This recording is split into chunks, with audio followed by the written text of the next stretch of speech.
ఈ fans waiting ఇక్కడ. ఏం మాట్లాడతాడు నువ్వు రెస్పెక్ట్ అంటే రెస్పెక్ట్. ఈరోజు మన వ్లాగ్ ఏంటంటే స్టూడెంట్స్ యూఎస్ఏలో ల్యాండ్ అయిన తర్వాత చేయవలసిన ఫ్యూ ఇంపార్టెంట్ థింగ్స్ ఏంటి. ఫస్ట్ థింగ్ వచ్చేసి సిమ్ తీసుకోవాలి. సో ఇండియాలో యూజ్ చేసే సిమ్ యూఎస్లో వర్క్ చేయదు. సో మనం యూఎస్లో సిమ్ తీసుకోవాలి. సో మనకి కొన్ని ప్లాన్స్ ఉంటాయి, లైక్ T-Mobile, Verizon, ఇట్లా AT&T ఇట్లా ప్లాన్స్ ఉంటాయి. నేనైతే మిన్ మొబైల్ సజెస్ట్ చేస్తాను. ఎందుకంటే ఇనిషియల్గా మనం చాలా మనీ స్పెండ్ చేస్తాం యూఎస్ రావడానికి. ఇక్కడ రెంట్స్కి, డిపాజిట్స్కి మనీ స్పెండ్ చేస్తాం. సో T-Mobile, AT&T అవి అయితే మంత్లీ మనం $50-60 పే చేయాలి. సో మింట్ మొబైల్ అయితే మనకి 3 monthsకి అరౌండ్ $70-80 అవుతుంది.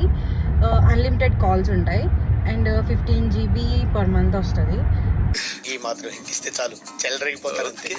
అండ్ సెకండ్ థింగ్ వచ్చేసి బ్యాంక్ అకౌంట్ ఓపెన్ చేయాలి. సో బ్యాంక్ అకౌంట్ ఓపెన్ చేయడానికి మీరు అపాయింట్మెంట్ అనేది బుక్ చేసుకోవాలి. యూఎస్ఏలో మీరు ఏం చేద్దాం అనుకున్నా కానీ ఫస్ట్ థింగ్ అపాయింట్మెంట్ అనేది ఉండాలి. సో దట్ మీరు అపాయింట్మెంట్ బుక్ చేసుకుంటే కొన్నిసార్లు మీకు నెక్స్ట్ డే అపాయింట్మెంట్ దొరుకుతుంది, కొన్నిసార్లు నెక్స్ట్ వీక్ దొరుకుతుంది. అపాయింట్మెంట్ బుక్ చేసుకొని మీరు వెళ్ళాలి బ్యాంక్ అకౌంట్ ఓపెన్ చేయడానికి.